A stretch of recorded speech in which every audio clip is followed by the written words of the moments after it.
Hello, everybody. This is the Doctor, and with me here today is Typical Manga Fan. Today we are going to be discussing and going over the chapter 614 of Bleach, Kill the King. And we open back in Soul Society, where the remaining visors are showing up. And who's the little one with the pigtails? I can't remember their names. Hiyori? Hiyori, thank you. Hiyori's got this little bulb enema thing that she's got ready to in her arms. They're all gigantic, like. And Shinji's wondering what they're even doing there.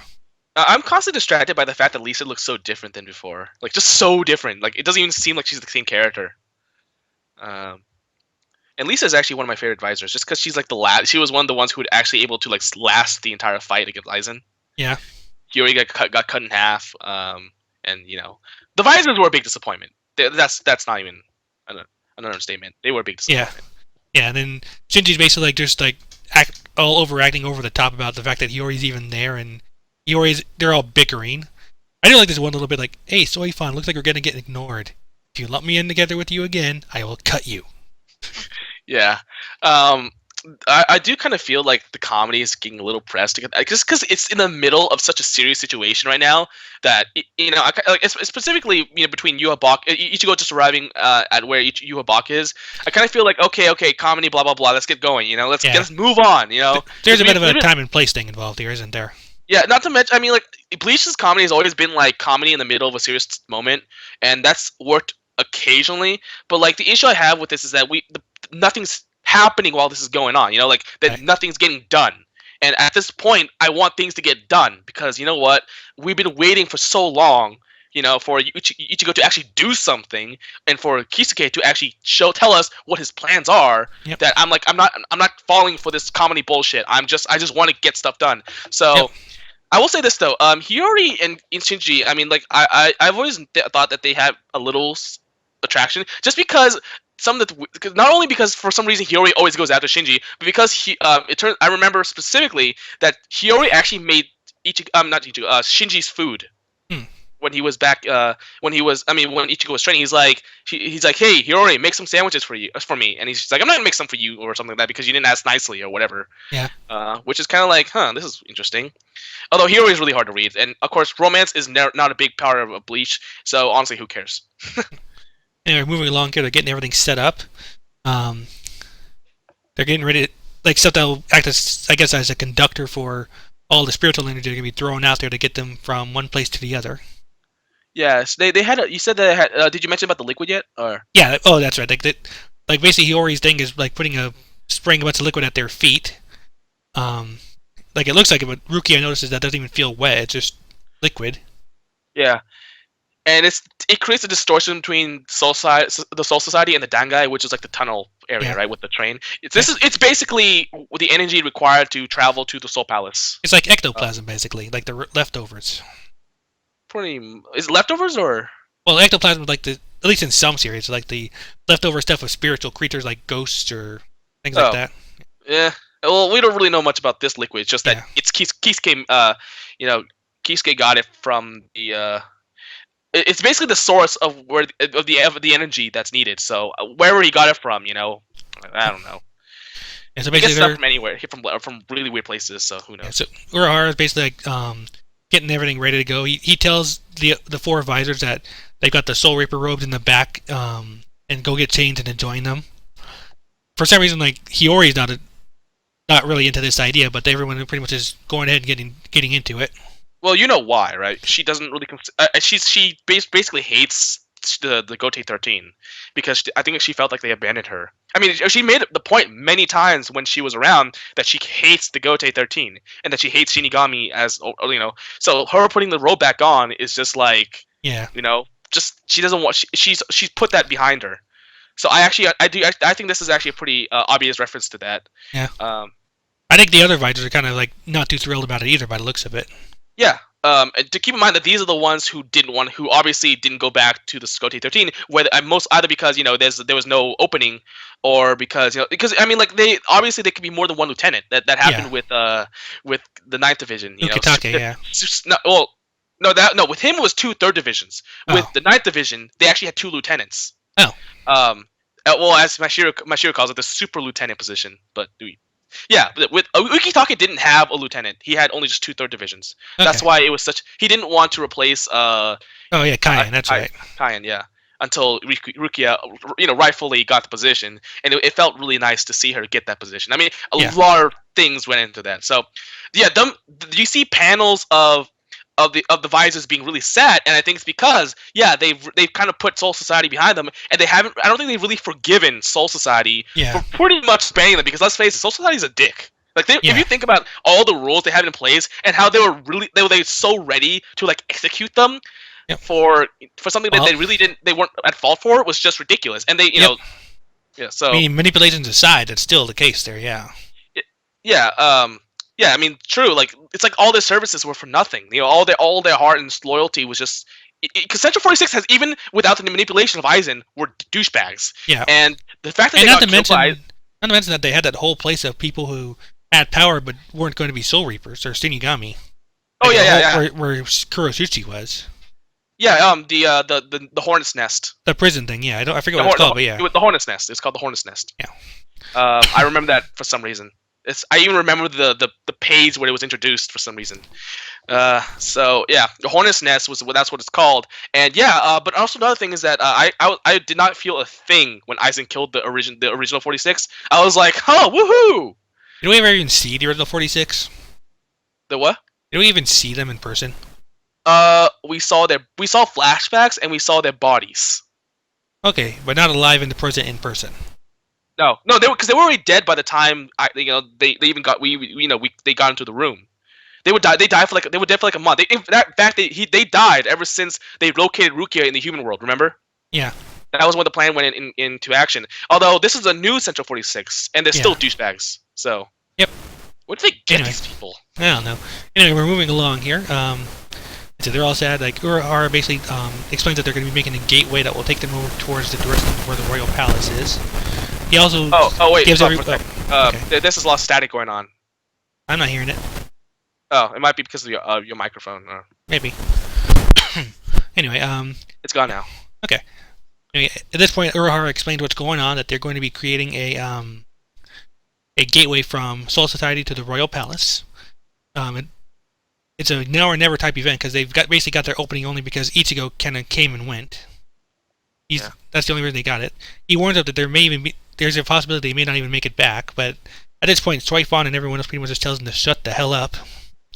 I want to say the same thing too. Shut the hell up. Well, he talks less than Aizen, but then so do a lot of things. Well, I just want things to get moving, Yeah. All this explaining stuff. I mean, I can probably make like inferences and assumptions and all that shit. Let's go through the gate, shall we? Yeah, pretty much everyone's ready and raring to go. Like Kinpachi's pretty much saying like he doesn't care about getting back as long as he gets to kill, rape, and pillage everything along the way. Okay, yeah, that phrase. I have the feeling that there's might be some translator liberty going on there. That's not it. Like, it's not fun. Like, I don't think it's a funny phrase. It wasn't something. I don't think it's meant to be. I can't really say I find it funny either, but at the same time, it's like, if nothing else, it's out of place. It's just he doesn't say that. He never said that. At least not in the dub or in the translated version of the Viz manga. He's never said that something so obscene. Yeah. I mean, he's an asshole, but at the same time, like, there's certain limits. There's certain things that you don't really like. You kind of know what to expect from him, and that's not it. Yeah, he's a likable asshole. So saying something like I will rape everything that stands in my way, it's just like, no, let's not. With a big effing grin on his face. Yeah, no. Let's get going. Yeah. So yeah, Kisuke gives that sad look when everyone's saying, let's go. And he's like, yeah, that brought a tear to my eye. So let's get going. Yep. Everyone together, and he always putting on her whatever it's called. They have that long name for it, but basically it's just black robe. Kill the king. Gigantic panel. I will say this though: there's a lot more panels in this chapter. I like that. Although, it does at least gives a feeling of a lot of content, even though there's not much progression itself. It at least gives the feeling, and I get that's still better than what Kubo usually gives us. Yeah. So at this point, we've got the we're back in the royal palace. Ichigo and company are facing off with Yuwak. Ichigo's like, we have come to stop you. Yuwak is thinking, 89. Yes, I have seen all. You have come to stop me from taking the life of the Soul King, have you not? Ichigo wonders what he means by having seen all. What the hell is that supposed to mean? Whereas at this point, Orihime notices his eyes, and Ichigo wonders about that as well. He pretty much explains his power yet again. Like, these are eyes that are all seeing, proof of a true Quincy. He explains that he knows exactly what happened between them and Ichibei. Yeah, which it's not much of a. I mean, it's like honestly, I think that's something that you can just watch from like the stairs or something, or from the. Yeah, I had the door closed the entire time. I swear. Yeah, I mean, he could just be staying on the platform and just be like watching them, you know. So it's not much of a. That's not much proof, in my opinion. That's just like whatever. But whatever. Who cares? We know what he can do. And the fact is, this is interesting what he said. That kind of got my eyes. He said the proof of a true Quincy. Yeah. Yet these are his his own abilities. They're unique to him only. So well, maybe he only considers himself the one true Quincy. Exactly. Oh, remember if you think about it, he is the one true Quincy, and we will accept no other Quincy's before him. No, you actually think about it. He considers all Quincy's to be like an extension of himself. If you think about it, right? True. So that probably is kind of what it means. So yeah, honestly, it's kind of it's basically like, you know, kind of like Father from Fullmetal Alchemist, where it's basically all from him, whatever. But yeah, so let's see. At this point, like Yawak's pretty much bragging that it's too late to change anything because we see his big honking sword and the big honking Soul King crystal inside the tiny little Soul King. Okay, yeah, and it's basically he's going all eyes on us when he's actually just. I don't know. Like, I feel like we already had one Aizen. Okay, we don't need another guy who has the actual ability to predict anything. Because at least Aizen had to think about it. He didn't actually have the ability, although it kind of seemed like he did. So yeah, here's a big thing. So the Soul King isn't even like react. What? He looks like Aizen. Holy shit. So yeah, but he didn't. He hasn't even. First off, there's a couple things. So this is the first like really up close look that we got with the Soul King. Yep. I mean, we've gotten like, you know, full face spreads and all that stuff.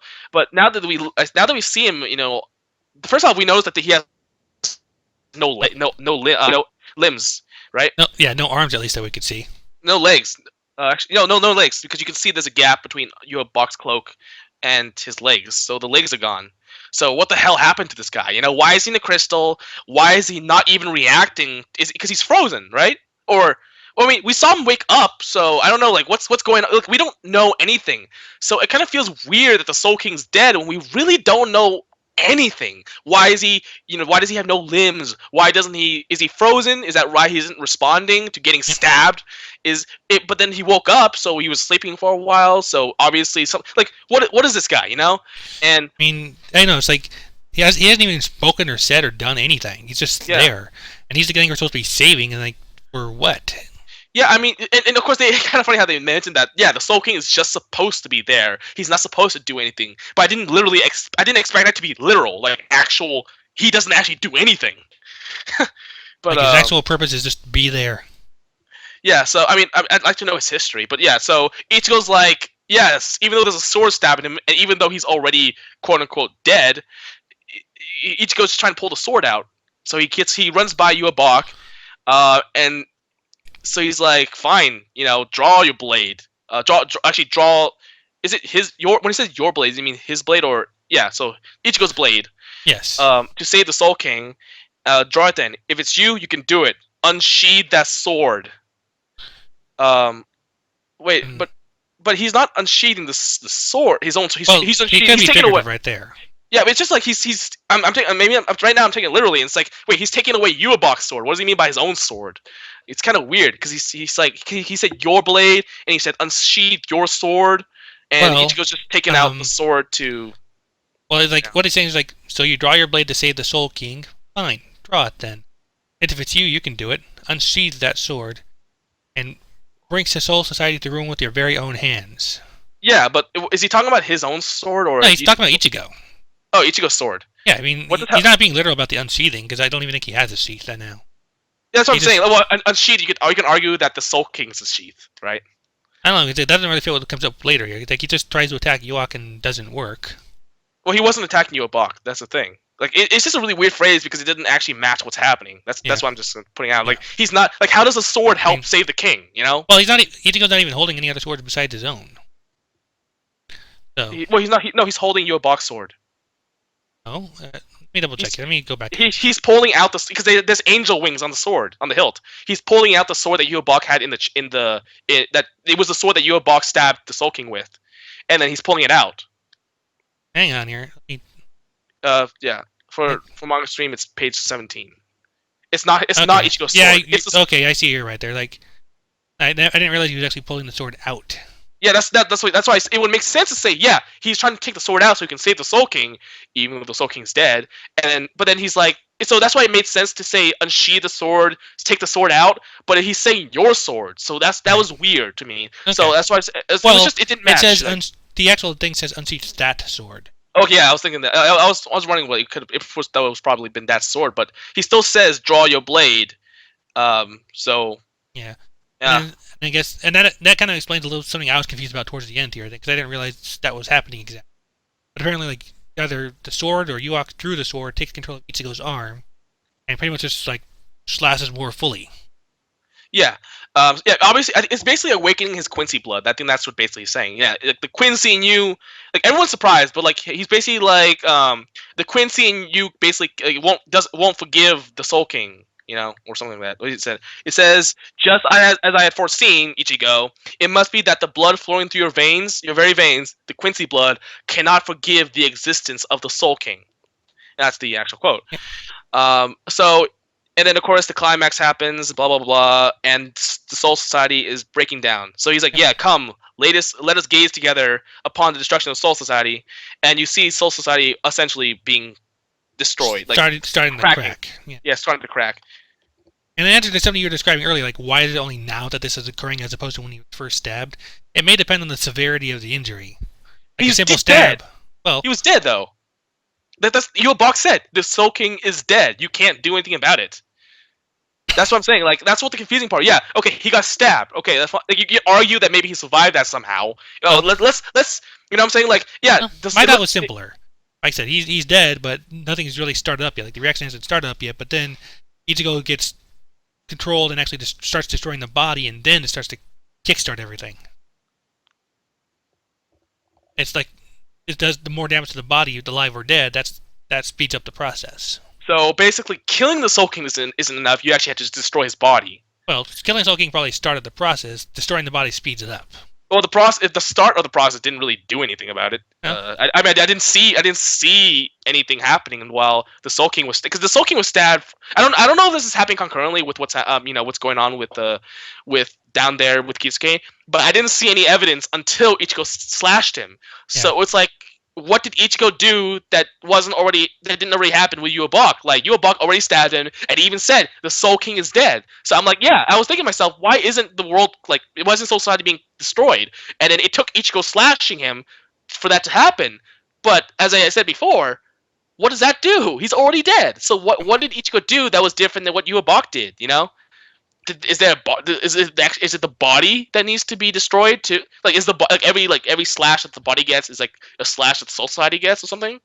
Oh, I mean, is there something special about Ichigo doing it that might do it? I don't know. But it's Ichigo being like it was just so confusing. It turned out like Yubok lied and that the Soul King wasn't actually dead and that it actually he was trying to provoke Ichigo into holding the tree. I feel like that's too complex for what Kubo's trying to do. You broke up a little bit there, but yeah, I got the gist of it there. If you want to repeat it, I'll go right ahead. I was basically saying, was Yubok trying to provoke Ichigo into basically holding the sword, and so that the sword could take control of Ichigo? And is it like one of those situations where only Ichigo could actually damage the Soul King because of his like hybrid bloodlines? Is it basically like it turns out that Yubok couldn't actually kill the Soul King and that he had to trick Ichigo into doing it? Possibly. And that would like I said, I was thinking to myself, like maybe there's something about Ichigo that's doing it where either he couldn't or that causes more of an effect.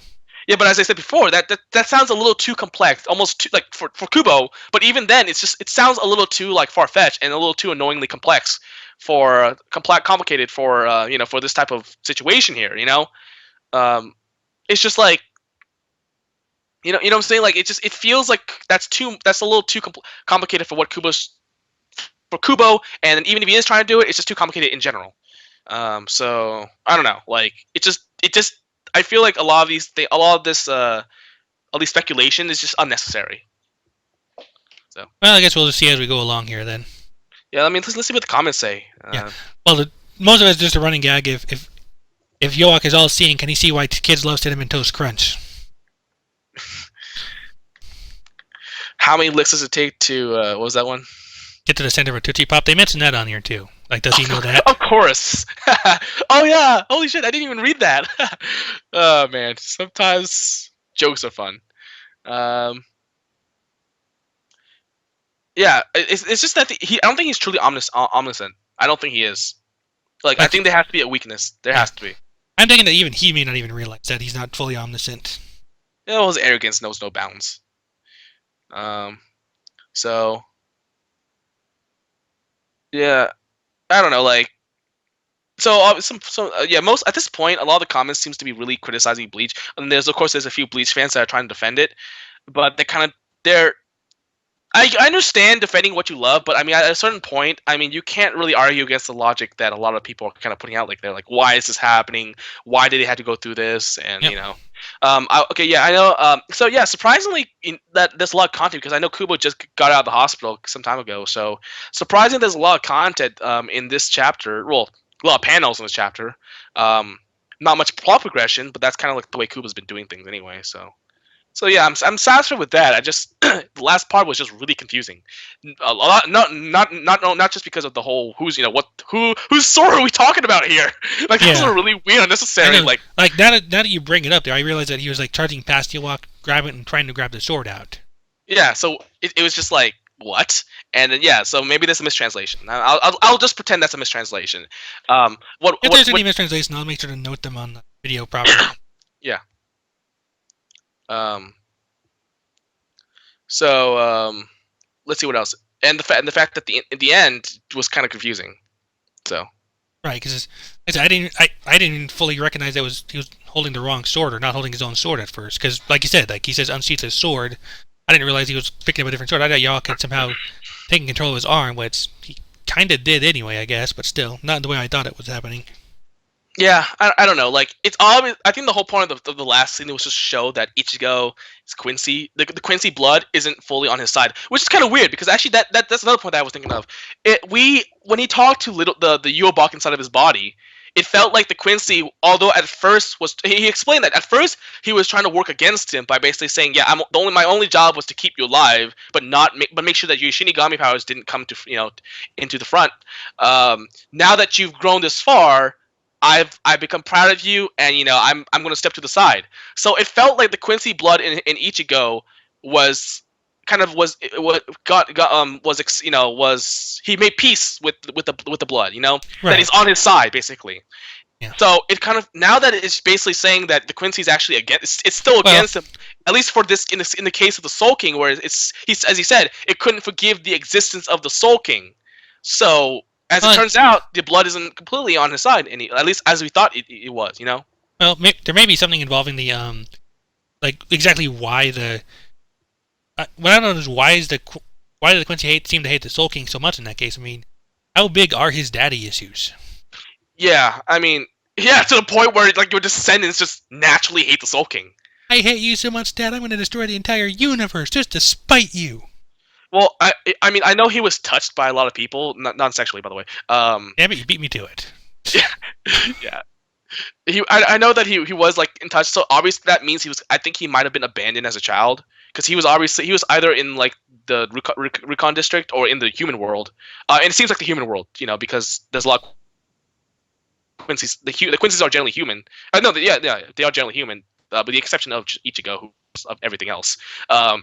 So maybe he was abandoned as a child, or maybe some weird process kind of left him alone, and then maybe he didn't like that and he felt abandoned by the Soul King. But that's just a generic, it's kind of stupid reason for this whole thing, Yeah. Was maybe like the Soul King was trying to assassinate him because he was an anomaly that shouldn't have existed in the first place. Because we know about the Soul King, but don't forget that there's a Soul family that's been mentioned multiple times. You got so yeah, royal family, you mean? Yeah. Did I say Soul family? Yes. Oh, okay, royal family. Royal family that exists. So there has to be like a wife, at least, right? Maybe. Well, who knows? You do need a mommy to go with the daddy. Well, yeah, but the daddy looks like he's been chopped to How does this work?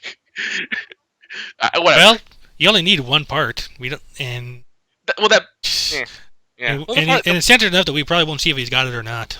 well, the legs, only the limbs are cut off, so I'm assuming that other part's still there. But even then, it's just like, yeah, he's in a crystal, so obviously that means he must have been moving around before. And yeah, where's the wife? Because obviously they got to the Soul King already, then they should have at least they should have gone to the wife too. Nope. But I guess she's not around.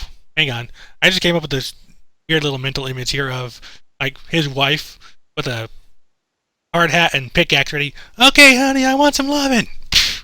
Oh. Yeah, but and of course I know. I just random thought hit my head. Yeah, and of course, if there's a is there any other royal family member? Like, is there a brother or sister? Because if it's royal family is family. Yep. Is it a nuclear family too? I think it was like a one girl, one child, one boy, something like that. I don't know. Well, is that a nuclear family? It was. I think so. It was like mom, dad, 2.5 children, that kind of thing. Yeah, so there has to be like a girl somewhere. So like a sister or something. I don't know. She's got the mom. She's the one with the mommy issues. Wow, maybe there's like a female female Yua going walking around trying to already killed the female Soul King or the female Soul Queen, of course. Well, the females were dead at that point, but yeah. Then again, it's Bleach. I mean, the female characters aren't going to be amounting to too much here, I'm afraid. I feel like we're thinking too much into this, but the problem. I'm not really thinking too much into it. I'm just screwing around and having fun with it. the Well, I mean, I think. Obviously that's just for fun, but I'm just talking about the whole Ichigo bloodline thing about why is the Quincy blood on his side, the thing about the sword and the thing about why isn't the Soul Society breaking down already. I think we're thinking way too much into this. Then again. It's vital because there's so many questions that are left unanswered by this. Well, like I said, we'll probably see next week at least a couple of answers or one answer. Yeah. Or maybe a hint to an answer. I don't know. Yeah, I feel like I don't feel like it's gonna get addressed. I feel like they're just gonna ignore that whole disparity between the fact that the Soul King already died supposedly, and that Ichigo slashing him should technically do nothing because he's already dead. So the whole process should have been started already. Because it seems like it wasn't that it didn't look like the process accelerated. It looked like the process started after Ichigo made his big gigantic slash. So I don't know. Yobak has a thing about destroying people's bodies, though. He likes to destroy people's every single piece of their remains. You notice that? I know he did it with Yamamoto, and I think he did it with some of his Quincy's when he was reviving his elites. Yeah, he did that with Rory, I think one of the two, or it's the copy guy, the guy who pretended to be him. Yeah, he destroyed his entire body too, and I think he did that with the Iran cars he was using too. He does that with everyone. He never leaves anyone behind, and it's a show. I guess to show he's ruthless and all that stuff. I don't know. It's just weird, and I don't know. I just feel like Yua kind of off-putting. It's to the point where I kind of feel like I miss Aizen, just because I felt like Aizen was a lot more. We had more investment in him, even though it didn't go anywhere. And the fact that I felt like he wasn't as off-putting in the bad way, in the way that I don't think it was intended to be, or maybe intended to be, but just not executed correctly. I don't know. I just feel uncomfortable with Yobak as the villain. I feel uncomfortable. It's not that uncomfortable I want to feel with even with the big baddies. So. I think that's about it, right? I think so. That's why we got everything, the events of the chapter covered. Like I said, did some theorizing. I said there's not much in the comics beyond just the cinnamon toast crunch gag. Okay. At least not at the top there. There's a few other things here and there, but most of it just kind of would take too long to really explain easily. So. Okay.